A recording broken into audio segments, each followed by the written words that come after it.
Que bom estarmos aqui juntos nessa manhã. Deus nos abençoe, Deus nos fortaleça. Eu quero convidar você para abrirmos juntos a palavra de Deus. Em Gênesis capítulo 12, mas nós não vamos ler do versículo 1 ao versículo 3, como tem sido muitas vezes o costume dos pregadores. Eu quero ler, na verdade, do versículo 10 até ao versículo 20 de Gênesis capítulo 12. Eu vou ler primeiro o texto sagrado e depois nós oramos, consagrando a Deus os dízimos e as ofertas, esse momento. E nós vamos orar por esse tempo de meditação, de exposição da palavra de Deus. Gênesis 12, você que está em casa pode aí abrir a sua Bíblia, porque a Bíblia é a palavra de Deus. Nós vamos ler no Antigo Testamento, primeiro livro da Bíblia, Gênesis. Lembrando que a Bíblia que Jesus lia, a Bíblia que Paulo usou para pregar, a Bíblia que Pedro usou para pregar no Pentecoste foi o Antigo Testamento, e ele continua tendo validade para a igreja do Senhor Jesus, porque ele promete Cristo, e Cristo vem, e nós temos então o Novo Testamento. E assim nós vamos aqui, e lembrando que Jesus, quando falou com aqueles dois discípulos, no caminho de Emaús, Jesus explicou também a Escritura, explicou também a palavra de Deus. E então, meus irmãos, o Antigo Testamento, o assunto dele é Jesus. E diz assim, Gênesis 12, de 10 a 20. Havia fome naquela terra. Qual terra? Na terra do Neguebe, o extremo sul da Palestina. Desceu, pois, Abrão, que ainda era Abrão, nem era Abraão ainda, ao Egito, para aí ficar, porquanto era grande a fome na terra. Interessante que isso acontece 400 anos depois, em que a família de Jacó desce para o Egito na mesma circunstância, uma circunstância de fome. Olha só como Deus age. Quando se aproximava do Egito, quase ao entrar, disse a Sarai, que ainda era Sarai, não era Sara, sua mulher: ora, bem sei que és mulher de formosa aparência. Os egípcios, quando te virem, vão dizer: é a mulher dele, e me matarão, deixando-te com vida. Parece que era um costume naqueles dias. Dize, pois, que és minha irmã. Na verdade, isso é uma meia-verdade, é uma meia mentira, porque, de fato, Sara era irmã por parte de pai só de Abraão. Para que me considerem por amor de ti, e por tua causa me conservem a vida. Tendo Abraão entrado no Egito, viram os egípcios que a mulher era sobremaneira formosa. E por incrível que pareça, Sara tinha incríveis 60 anos de idade aqui quando ela chegou ao Egito. Versículo 15. Viram-na os príncipes de Faraó e gabaram-na, elogiaram-na junto dele, e a mulher foi levada para casa, para o harém de Faraó.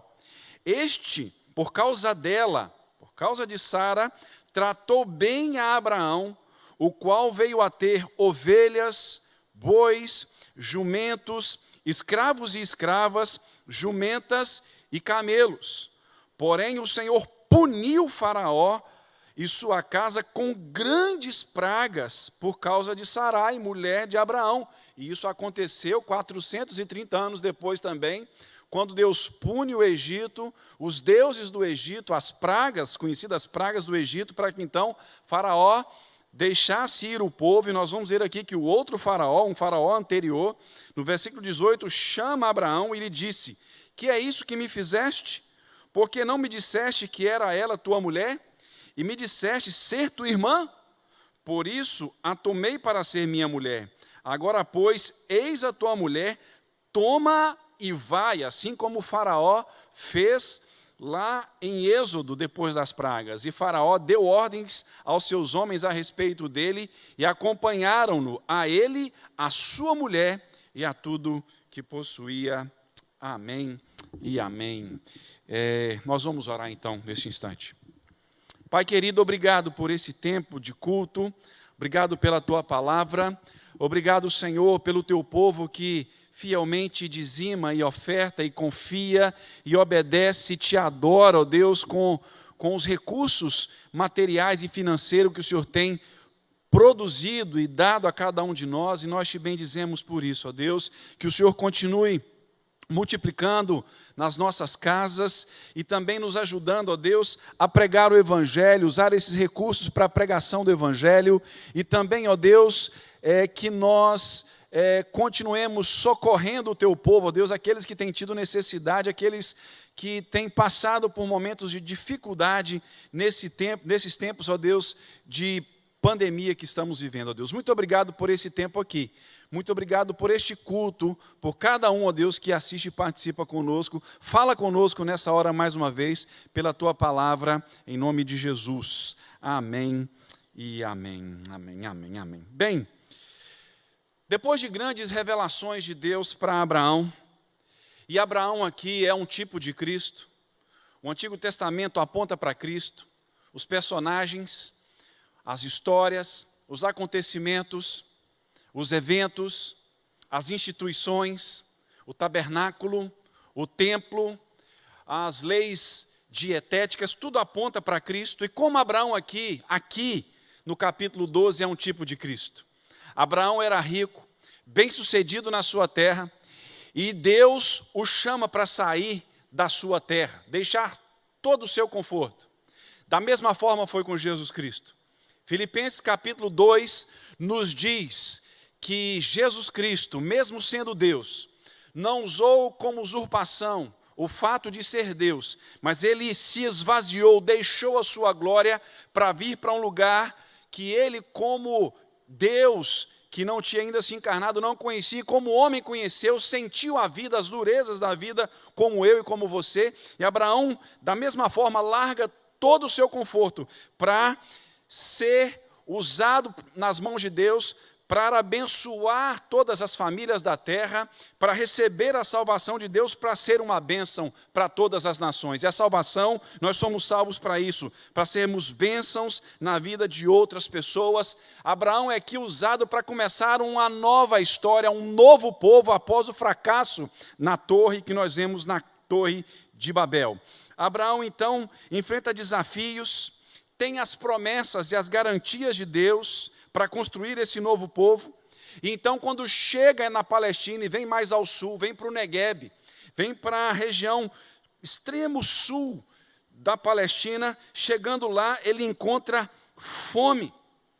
E ao encontrar aquela fome, e ao então descer para o Egito, para que aquela situação de fome fosse resolvida, Abraão dá e passa pelo primeiro vacilo da sua história. E como Deus viu o vacilo de Abraão, o que nós conhecemos como o pai da fé. Ele mente, ele conta uma mentira, e nós sabemos que uma mentira nunca é algo insignificante. Por causa de uma mentira, pessoas podem até morrer, como foi o caso de Davi, quando fugia de Saul, vai até Aimeleque, o sacerdote, mente quanto ao que estava acontecendo com ele. Ele disse para Aimeleque que estava indo para uma guerra, e na verdade ele estava fugindo de Saul, e quando Saul chega ali com o em Nob, na cidade do sacerdote Aimeleque, então ele acaba matando através das mãos de Doeg 70 pessoas da família sacerdotal. E diante dessa prova, deste vacilo, desse teste, Abraão mostrou, como diz Charles Swindoll, a sua resposta padrão diante das crises. Diante das crises, todos nós temos uma resposta padrão. Alguns fingem que não sabem de nada, outros ficam extremamente irados, ofendem as pessoas, culpam as outras pessoas, outros, como Abraão, mentem para encobrir a verdade. Todo momento de crise, todo momento de aperto, todo momento de escassez, todo momento de dificuldade, mostra de fato quem nós somos, mostra a nossa resposta padrão diante das crises, diante das provações, diante das tentações. Muitas vezes, a nossa resposta padrão, infelizmente, não é de integridade, não é de verdade, não é de confissão, não é de humildade, não é de dependência, não é de pedir ajuda, infelizmente não é. E diante disso, o que Deus pensou de Abraão? O que Deus resolveu fazer em relação a Abraão? Deus chama Abraão, Abraão sai corajosamente, juntamente com sua esposa, da sua terra. Dá um grande passo de fé, aceita ir para um lugar que ele não sabia, e quando chega no Egito, ele fracassa, ele vacila. Será que Deus pensou assim, meu Deus? Lógico que Deus não fala assim. Ele não tem Deus a quem se expressar. Ele não tem par, ele não tem ninguém acima de si. Né? Mas ele deve ter, para muitos, Deus pode ter pensado assim, o que eu fui fazer escolhendo esse Abraão? Onde eu estava com a cabeça? Quando eu chamei esse homem lá de Ur dos caldeus, e ele já estava em Harã, e ele sai de Harã para vir até aqui, mas olha só o que esse homem fez. Será que foi assim que Deus pensou? Será esta a resposta padrão de Deus diante dos nossos vacilos? Será que é isso? Quando falhamos nos testes, nas provas da nossa existência, será que Deus fala a mesma coisa de nós? Essa passagem, esses 11 versículos que nós acabamos de ler aqui, ou melhor, esses 10 versículos que acabamos de ler, nos mostram exatamente a resposta padrão de Deus quando nós vacilamos. Como Deus vê o vacilo dos seus filhos? Primeiro, Deus não se deixa abalar em seu compromisso, em sua aliança conosco. Nós vemos isso, essa verdade está explicada, está do versículo 10 ao versículo 16. A fome no Negueb, na região sul da Palestina, foi um duro teste para a fé de Abraão. E acabou mostrando também que a fé de Abraão precisava crescer.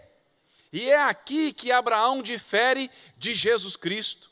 Porque quando Jesus foi exposto no deserto, à provação da fome, quando então Satanás chega e apresenta aquelas pedras do deserto que pareciam pães, e fala para Jesus, olha, você é filho de Deus, já que você é filho de Deus, para que passar essa fome? Você tem condições de transformar essas pedras em pães e comer isso. E esse é o problema de muitos de nós, algumas vezes. Pensamos que por sermos filhos de Deus, Deus vai sempre cobrir e aceitar os nossos descaminhos. E Jesus disse, não, eu não vou fazer isso. Eu não vou mentir, eu não vou usar o meu poder para desobedecer a Deus, porque nem só de pão viverá o homem, mas de toda a palavra que procede da boca de Deus. Isso é confiança na palavra de Deus.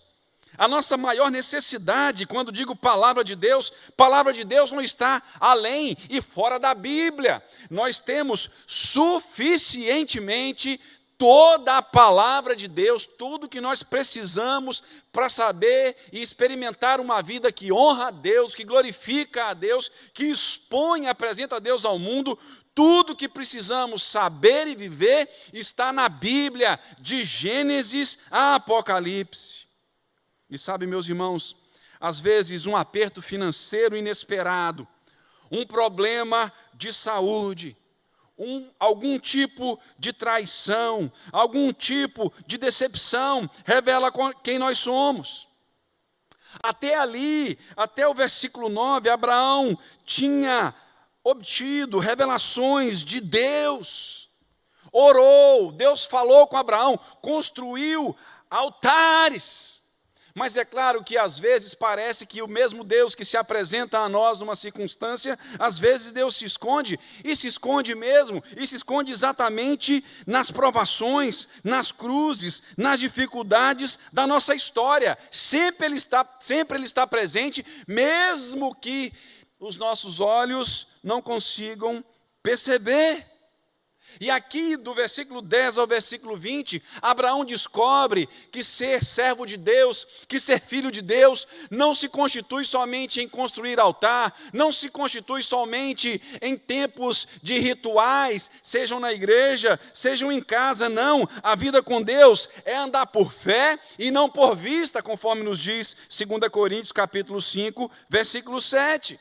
A vida com Deus é também acreditar que nós não vivemos somente daquilo que nós conseguimos tocar, daquilo que nós conseguimos pegar, mas que a vida com Deus constitui na obediência à Bíblia, mesmo que seja contrário a tudo que nós queremos, acreditamos ou que a nossa história acredita. E entende como a maior necessidade do homem. Se hoje, se agora, eu e você estivermos passando por algum teste, por alguma prova, por alguma tentação, em algum aspecto da vida, a vida de Deus flui em nós e estamos sendo revelados a nós mesmos e a nossa fé precisa se aprofundar. Em que área você e eu, você que está em casa, nós que estamos aqui, em que área nós temos sido provados? Isso me faz lembrar Romanos 8:37. Paulo diz ali que por amor de Cristo nós somos entregues à morte o dia todo. Para nós, vir de casa à igreja é um tipo de morte, porque enfrentamos dificuldades no trânsito, porque foi difícil levantar, porque foi difícil às vezes escolher a roupa para vir para cá, foi difícil rejeitar os convites, quem sabe, dos parentes que nos chamaram para um churrasco, no almoço, mesmo nesse tempo de pandemia, ou no almoço em família. Foi difícil, muitas vezes, dizer não, precisamos fazer a opção de morrer para aquilo. Mas lembremos-nos que sempre que quando morremos em Cristo, se somos de Cristo, filhos de Deus, nós ressuscitamos em glória, para a honra e glória de Jesus. Abraão vacilou. Nós também vacilamos. Abraão vacilou ao contar a mentira a respeito de Sara ou de Sarai. Mas note uma coisa, notemos que Deus não desistiu da aliança que havia assumido com Abraão. Deus não abriu mão de Abraão. Deus não volta atrás no seu chamado e na sua vocação de salvação e na sua vocação de fazer, de implantar em nós a pessoa e o caráter de Jesus. Romanos 11:29 nos diz isso. Um dos textos mais viscerais, uma das histórias mais intensas para mim nas Escrituras, está em Lucas, capítulo 22, do versículo 31 ao 34. Quando Jesus chama Pedro e diz: Pedro, você vai me trair, você vai me negar. Mas não preocupe, Pedro, eu roguei por você e roguei por todos aqui, porque você é um líder entre eles. Gente, Jesus Cristo sabia que Pedro ia negá-lo, e não somente sabia, Jesus Cristo falou para Pedro que ele ia fazer isso, e Pedro não acreditou. E de maneira que, mesmo assim, mesmo tendo se cumprido o que Jesus havia dito, ainda assim, Jesus Cristo insistiu com Pedro e restaurou a vida de Pedro e a fé de Pedro. E mais, usou Pedro como aquele que pregou o primeiro sermão de avivamento da nova igreja, da igreja do Novo Testamento. Então, diante dos nossos vacilos, dos nossos fracassos, Deus não é pego de surpresa. Quando eu e você vacilamos, Deus não bate na cabeça e pensando onde eu estava com a cabeça. O que eu fui fazer, escolhendo essa pessoa, salvando essa pessoa. Apesar, é claro, de que ele se entristece. Uma das coisas terríveis é imaginar que o Deus vivo e verdadeiro, o Criador de todo o universo, o único Deus vivo, não tem nenhum sentimento. E em Jesus Cristo nós vemos que não, ele tem sentimentos. Diante do túmulo de Lázaro, ele chora. Diante de Jerusalém, Ele chora e chora convulsivamente.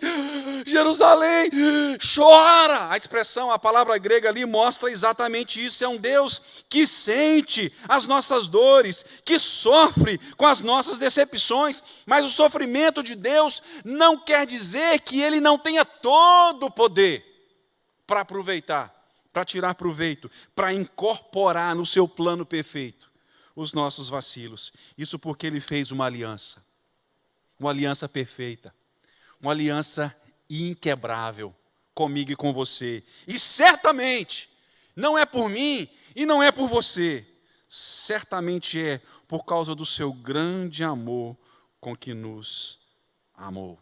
Mas agora, de repente, alguém que estiver ouvindo essa mensagem, está ouvindo essa mensagem e pensar assim, bem, se Deus não desiste, se Deus não abre mão de mim, não quebra a sua aliança comigo, mesmo quando eu vacilo, então que problema há em viver uma vida de vacilo? Ora, a pessoa que porventura vier a pensar assim, pode ter a certeza que ela nunca conheceu ao Deus vivo e verdadeiro, a Jesus Cristo como Salvador. Certamente ela não é habitada pelo Espírito Santo de Deus, porque os vacilos que os filhos de Deus cometem, os cometem tentando viver na presença de Deus. Em primeiro lugar, então, como Deus vê os nossos vacilos? Primeiro, Ele não se deixa abalar em seu compromisso, em sua aliança para conosco. Segundo, Deus consegue usar o nosso vacilo, o nosso fracasso, para nos abençoar. Isso está especificamente no versículo 16, onde vemos que a mentira de Abraão coloca Sara no harém de Faraó. E Abraão, por causa disso, diz aqui o texto, vem a ter ovelhas, bois, jumentos, escravos e escravas, jumentas e camelos. Recebeu. Ele parece aqui que teve um enriquecimento, nós vemos aqui, que acontece a Abraão. E sabe, meus irmãos, eu gostaria de contar para vocês uma história que eu ouvi de uma pessoa que se decepcionou com a igreja. E isso é comum, decepcionarmos-nos com a igreja, mas o que as pessoas não sabem, as crianças, os infantis, os bebezões da fé, desculpa a expressão, o que eles não sabem é que um dos papéis da igreja é exatamente isso, nos decepcionar. Porque nós não andamos por vista, nós andamos por fé. E a decepção que a igreja, que o corpo de Cristo, nos inflige muitas vezes, é para que nós exercitemos a nossa fé, a nossa conduta de filhos de Deus. Mas me chegou uma história que uma pessoa se decepciona então com a igreja, e essa pessoa conta para si mesma e para o seu cônjuge a mentira de acharem que poderiam deixar de ser igreja, de participarem da comunhão da sua igreja local e não irem a nenhuma igreja mais, a ficarem em casa, que era muito bem possível e tranquilo se relacionar com Deus somente em casa. E a bem da verdade, meus irmãos, prestemos atenção nisso. Relacionarmos-nos com Deus em casa é um dever, não é só um dever, é uma necessidade. Nós nos relacionamos com Deus em casa, mas também nos relacionamos com Deus no trabalho, nos relacionamos com Deus dirigindo, viajando, passeando. Nós também nos relacionamos com Deus na comunhão da igreja, nos cultos, no serviço, no ministério. Então uma coisa complementa a outra, uma coisa não substitui a outra. E aí, meus irmãos, essa pessoa conta então essa mentira de achar que poderiam viver sem a igreja. E aí, meus irmãos, não é somente desocupada que Satanás ocupa, né? A agenda desocupada, Satanás também sabe muito bem ocupar. Então, os cultos, aqueles dias de cultos, estavam vazios dali por diante. O que acontece? começam a surgir convites para o cônjuge, a quem esse cônjuge havia convencido que podiam ficar em casa, porque a igreja decepcionou. E aí, então, começam a surgir os convites de festinhas de amigos. E olha, meus irmãos, começaram aí. De maneira, então, que esse cônjuge, que disse para eles que podiam ficar em casa, quando chegaram os convites das festinhas, esse convenceu este cônjuge de novo para irem para as festinhas. Dali um tempo, esse cônjuge se afastou de uma maneira tão grande que ele saía de casa na sexta após o serviço. Estava chegando em casa domingo à noite, porque estava passando o fim de semana na balada, e aí um problema familiar se instaurou dentro de casa. A mentira. Acreditou na mentira. Contou para si a mentira. Só que aqui, olha só, nesse texto aqui, a mentira de Abraão expôs Sara ao adultério. Pelo texto, não temos a garantia de que esse adultério tenha sido se concretizado na vida de Sarai. Mas note uma coisa, Abraão foi abençoado. Abraão enriqueceu, que coisa estranha, que coisa mais interessante, não é, gente? E isso mostra para nós que o nosso Deus é tão incrível, é tão fantástico, incrível, não no sentido literal da palavra, mas no sentido de exclamação, no sentido coloquial da palavra, mas é tão maravilhoso, é tão sublime, é tão além de tudo que eu e você estamos acostumados, que mesmo no meio daquele vacilo, ele ainda conseguiu fazer com que Abraão prosperasse. Dentro de um vacilo, por causa de um vacilo, apesar de um vacilo. E isso me faz lembrar um dos episódios da história da igreja mais interessantes para mim, que é a história de um jovem do século XVIII chamado David Brainerd, que em 1742, eu sempre conto essa história, foi expulso da recém-formada Universidade de Yale. E só me dá um parêntese aqui, na nossa igreja nós temos um membro, né, que é a Cibele Patês. O primeiro nome da Cibele não é Cibele, é Yale, com Y. Foi uma homenagem do pai da Cibele à Universidade de Yale. O pai da Cibele era diretor de universidade e colocou esse nome nela.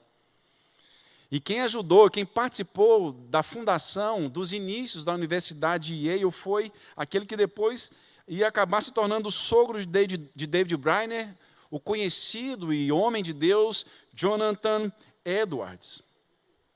Mas em 1742, voltando ao David Brainerd aqui então, ele tinha o sonho de ser professor universitário. Mas como aluno, ele acabou sendo expulso da Universidade de Yale, porque numa conversa dentro da sala de aula, ele e mais 2 colegas, no intervalo das aulas, perguntaram para ele a respeito de um professor, e David Brainerd fez um comentário depreciativo, apesar de não usar palavras baixas, mas fez um comentário depreciativo daquele professor, e alguém que passava do lado de fora da sala ouviu pela janela. Olha isso. Sempre tem a desgraça, né, do fofoqueiro, né, gente? Do dedo duro, do caguete, né? Foi lá, dedurou David Brainerd para a diretoria, então ele foi expulso, se arrependeu, foi exposto, o caso dele foi levado para toda a universidade, se arrependeu, pediu perdão publicamente, mas não foi readmitido na universidade. E David Brainerd, que já tinha uma predisposição à melancolia, à depressão, e ele confessa isso no seu diário, fica pior, fica deprimido. Um crente, um cristão. E vê então o seu sonho de ser professor universitário e ir por água abaixo. Mas acontece que assim como tem um traíra na nossa história, tem também pessoas Deus levanta pessoas que se interessam por nós e pelo nosso caso. E alguns pastores da cidade, então, que ficaram sabendo daquela história e viram que havia a impossibilidade da continuidade de David Brainerd ser professor, sugeriram que ele se tornasse missionário entre os índios. E deram um preparo teológico, bíblico, pastoral, eclesiástico para ele, e num tempo de 5 anos de ministério, mesmo tendo dado aquele vacilo. Resultado, dentro daquele vacilo, por causa do cuidado, por causa dessa trama toda, que eu estou simplesmente resumindo aqui, a história é maravilhosa de ler. Mas por causa disso, pelo ministério desse jovem, morreu com 29 anos de tuberculose, na casa de Jonathan Edwards, e a Jerusa Edwards, que era sua noiva, veio depois também a falecer de tuberculose, porque ela cuidou do noivo. Não chegaram a se casar. O resultado, do ministério desse homem, entre os índios, muitas conversões. Avivamento entre os índios. Escreveu um diário, que nós temos em português, que quase 300 anos depois da sua escrita, ainda influencia e impulsiona a causa missionária mundo afora. E por causa dele, estes pastores que se interessaram pelo caso de Brainerd, vai ser difícil pronunciar esse nome, né? Também não tenho obrigação de saber direitinho a pronúncia desse nome, mas esses pastores fundaram 2 outras universidades, 2 outros seminários. O seminário, a Universidade de Princeton, que existe até hoje, já tivemos gente de lá aqui, passando um tempo conosco aqui, a Elaine, e a Universidade de Dartmouth.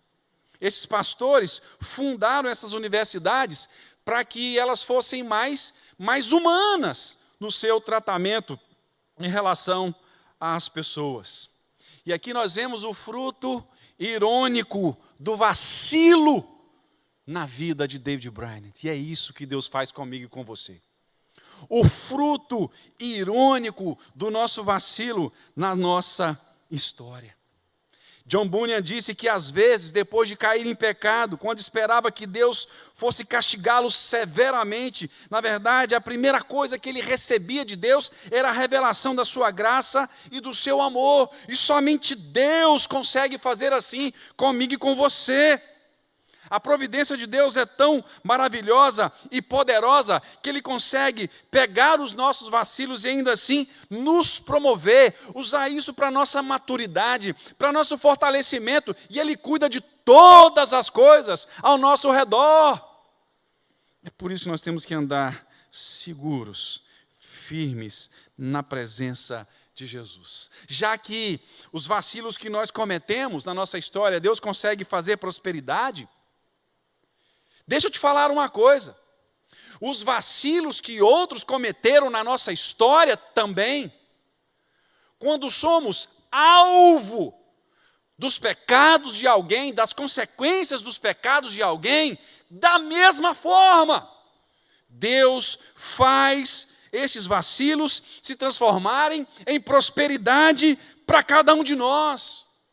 Assim, pelo amor de Deus, precisamos ver as dores da nossa história, as privações da nossa criação, a rejeição da nossa vida, os traumas, à luz dessa maravilhosa verdade, que mesmo no meio do vacilo, o Senhor faz prosperar a nossa vida. Terceiro e último lugar, como Deus vê o vacilo dos seus filhos? Primeiro, Deus não se deixa abalar em seu compromisso, em sua aliança para conosco. Deus consegue usar o nosso vacilo, o nosso fracasso, para nos abençoar. E por último, Deus usa o fracasso, o vacilo, para nos treinar e nos capacitar. Nós vemos isso do versículo 17 ao versículo 20 aí do nosso texto. Deus enviou algumas pragas na casa de Faraó, já apontando para o que aconteceria no Êxodo.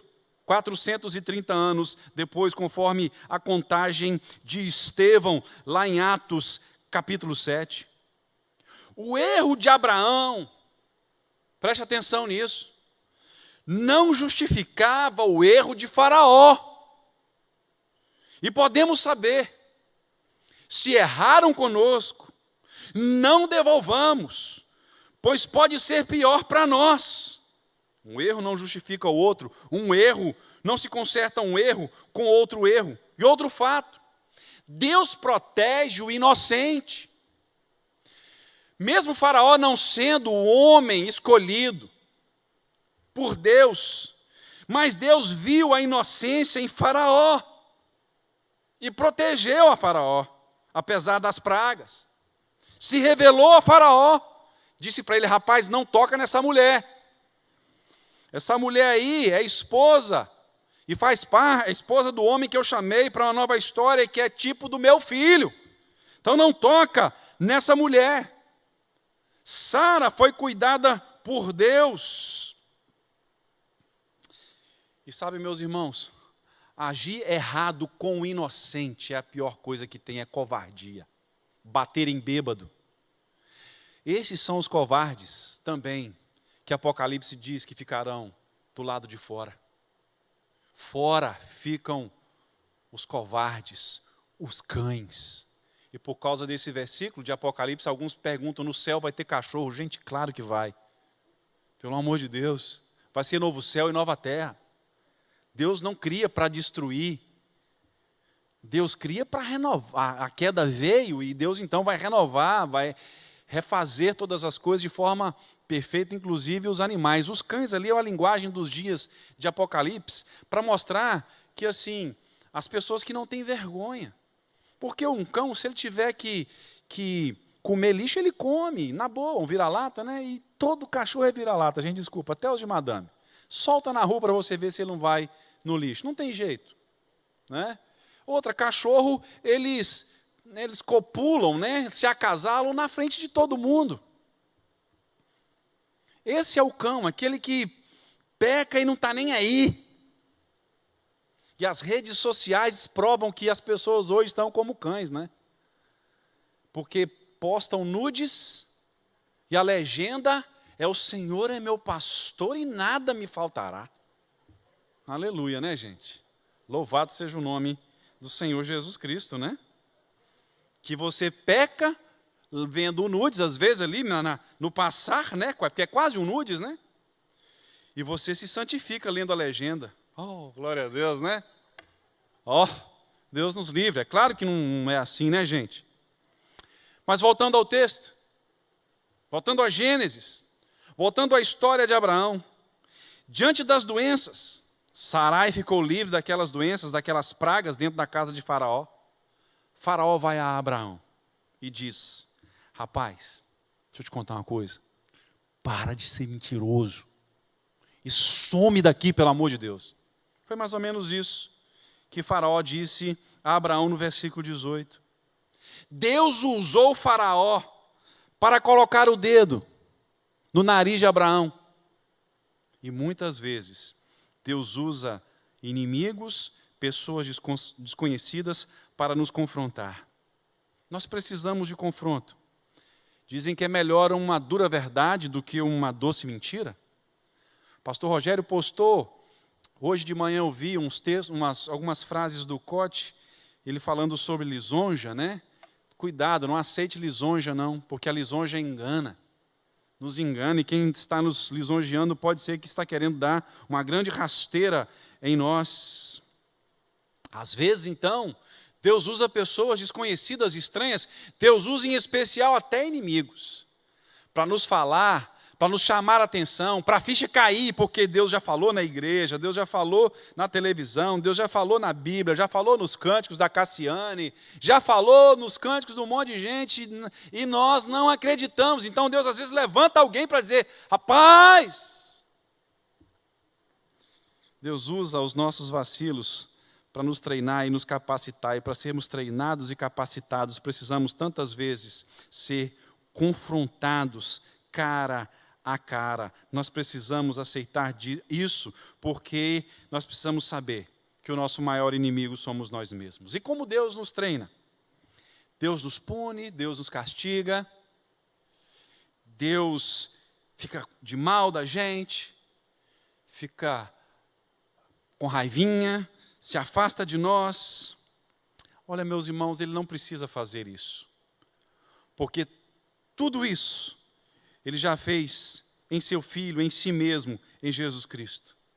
A Bíblia diz que o castigo que nos traz a paz estava sobre Jesus. Isaías 53, 5. Aquele que não conheceu o pecado, Deus o fez pecado por nós. 2 Coríntios 5, 21. Deus não faz nada, então, quando nós vacilamos? Absolutamente nada. Repito, podemos viver de vacilo em vacilo? Não. Não podemos. Porque Deus odeia o pecado. Deus não nos odeia. E por que Deus odeia o pecado? Qual é a bronca de Deus com o pecado, gente? É o que as pessoas dizem. O Pet Shop Boys, inclusive, fez uma música gozando, né? It's a Sin, falando que tudo é pecado. Pet Shop Boys foi criado na igreja anglicana, a dupla, né? Os dois, né? Não lembro o nome dos dois, mas eles têm uma música que falam isso. Se incomodam por isso. Mas por que se incomodaram por isso? O lance deles é, por que para Deus tudo é pecado? Por que Deus não gosta do pecado? Gente, Deus não gosta do pecado, porque o pecado tem a capacidade, tem o poder de destruir a obra-prima, a coroa da sua criação, que sou eu e você. É por isso que Deus odeia o pecado. Deus não odeia o pecado para me cortar, para me podar, para me deixar triste, para me deixar ostracizado, fechado, escravizado. Não, Deus odeia o pecado porque o pecado nos destrói. Por mais prazeroso que seja o pecado acaba nos destruindo. Uma hora ele acaba dando ruim. Sabe, meus irmãos, então o que Deus faz diante dos nossos vacilos? O que Deus fez diante da mentira do pai da fé, de Abraão? O que Deus fez? Deus disciplinou.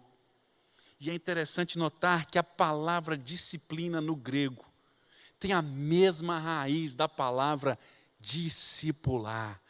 Toda disciplina de Deus é um discipulado, é um treinamento, é uma capacitação. É Deus nos fazendo participantes da sua santidade, conforme Hebreus 12, 10. E 2 Pedro, capítulo 1, versículo 3. E 1 Pedro, capítulo 4, versículo 1. E Deus usa isso para que sejamos abençoadores de outras pessoas. Esse foi o chamado de Abraão.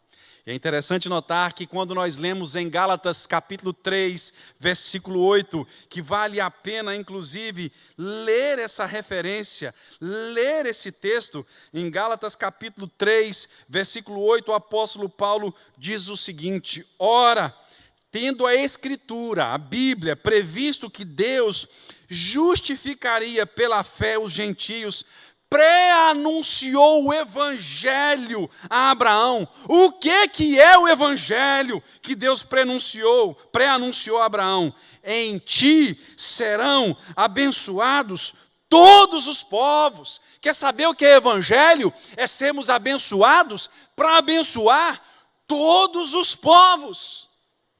Que Deus usa até os nossos vacilos para abençoar outros povos. Eu concluo.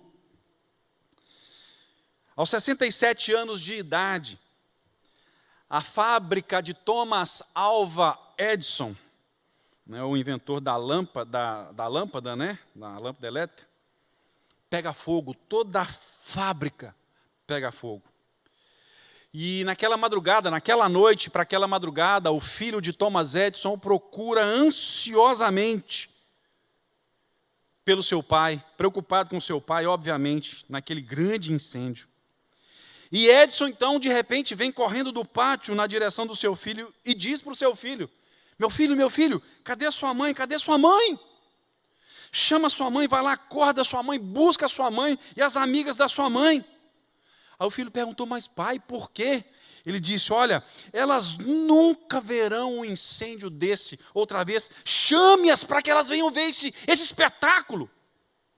Olha, às 5:30 da manhã, então, com o fogo acabando de ser controlado, Thomas Edison olhando juntamente com a esposa, as amigas, o filho, ele olha para aquilo tudo e diz: nós vamos reconstruir. E disse mais: acabamos de nos livrar de um monte de velharia. Nós vamos reconstruir um prédio maior e melhor sobre essas ruínas. E esse episódio conclui muito bem com esse episódio na vida de Abraão. Deus também fez o mesmo com Abraão, com seu servo. Vamos, diz a Trindade, diz o Pai, o Filho e o Espírito Santo, o Deus que é um. Inclusive, a questão não é assim, fica com os três. Não fala assim não, pelo amor de Deus. Fica com Deus, porque Deus é um só. É um em essência e três em pessoa. E a Trindade diz, vamos reconstruir. Com essa mentira, com esse vacilo de Abraão, nós acabamos de livrar de um pouco mais de velharia de Abraão. Vamos reconstruir um Abraão novo, um Abraão melhor, um Abraão que vai ser fortalecido dia a dia, que vai chegar a ponto de um dia entregar o seu próprio filho em sacrifício a mim, simbolizando o que eu vou fazer por toda a humanidade. Em que teste nós temos sido reprovados? Quais são os nossos vacilos? Quais têm sido os nossos vacilos? Espero que nós nos envergonhemos dos nossos vacilos. Espero sim que nós tenhamos tristeza pelos nossos vacilos. Espero até que soframos um pouco com os nossos vacilos. Espero mesmo. Sabe por quê? Porque não existe vida sem mudança. Não existe. E mudança envolve sofrimento. Para comer, quando nós vamos almoçar, o estômago sofre um pouquinho para digerir. O ar que nós respiramos, nosso pulmão sofre um pouquinho para processar isso, né? Receber o oxigênio e liberar, então, o gás carbônico. Não é possível viver sem mudar. E não é possível mudar sem um pouco de sofrimento. Mas diante dos nossos vacilos, das nossas dores, diante de Deus, por causa de Jesus Cristo, nós precisamos saber que Deus não vai abrir mão da sua aliança para conosco. Ele vai conseguir usar os nossos vacilos, os de agora e de toda a nossa história. Vai conseguir usar os nossos vacilos para nos fazer prosperar, para nos abençoar. E também vai nos treinar, nos capacitar para que sejamos bênção na nossa história, na nossa geração, porque isso é o Evangelho. O Evangelho não é poder sair por aí pecando e achar que Deus não está nem aí. Evangelho é ser abençoado para abençoar todos os povos. E isso nós podemos, porque Jesus Cristo morreu, viveu, sofreu, obedeceu perfeitamente à lei, cumpriu a lei, perfeitamente, no meu e no seu lugar. E ainda morreu no meu e no seu lugar, para satisfazer a justiça do Deus eterno, no meu e no seu lugar. Carregou sobre si, não só nossos pecados e transgressões, mas a nossa iniquidade, a nossa natureza pecaminosa. E ressuscitou para nos fazer novas criaturas. E pessoas novas geram pessoas novas. É por isso que essa igreja existe. É por isso que essa igreja está de pé. É por isso que a palavra é pregada aqui. Para a honra e glória de Jesus. Que Deus me ajude. Que Deus te ajude. Hoje e sempre. Amém. Vamos cantar aqui alguma coisa aqui, para a gente encerrar. Para a honra e glória do Senhor. Chamar a banda aqui. Obrigado. Deus abençoe. Nós vamos orar, então, neste momento. E vamos consagrar a Deus a nossa vida. Pai querido, louvado seja o teu nome. Engrandecido seja o Senhor pela tua vida nas nossas vidas. Pela grandeza do seu poder, da sua soberania, da sua sabedoria, ó Deus, em nos treinar, da grandeza da tua longanimidade, da tua paciência, da tua misericórdia. Lembrando daquele servo do Senhor do século 17, que disse que em Cristo há mais misericórdia do que pecado em nós. Mas não queremos, ó Deus, brincar de pecar, nós queremos andar no Evangelho e sabendo, ó Deus, que estamos seguros que tentando viver e honrar o Teu nome, ao fracassarmos, teremos o Senhor firme na sua aliança com cada um de nós e com a Tua igreja como um todo. Aproveitando isso, ó Deus, pedimos que o Senhor levante a sua igreja nessa geração, ó Pai, para sermos face, rosto, braços estendidos do Senhor, ó Deus, no nosso país e nos demais países que têm sofrido, ó Deus, com essa pandemia. Ó Deus, em nome de Jesus, levanta teu povo, santifica-nos, enche-nos o teu Espírito Santo, para a tua honra e para a tua glória, batiza-nos com o fogo do Senhor, ó Deus, de uma vida que será para a tua glória, com língua, ó Deus, que vai ser entendida, com palavras que vão chegar e vão tocar o coração de toda criatura, em nome de Jesus. Usa-nos, ó Deus, para expelir demônios, para curar enfermos. Ó Deus, para enfrentarmos as ameaças e os venenos deste mundo, ó Deus, de peito aberto, e fazermos vencer e prevalecer a palavra do Senhor pelo poder do Senhor, como o Senhor fez na vida de Abraão. Obrigado, ó Deus, por esse tempo. E guarda-nos nesse restante de dia, em nome de Jesus. E que a graça do nosso Senhor e Salvador Jesus Cristo, que o amor de Deus, o nosso Pai, que o consolo e a força e a direção do Espírito Santo do Senhor seja sobre mim, seja sobre você, sobre toda a igreja de Jesus, em toda a face da terra, hoje e para todo sempre. Amém.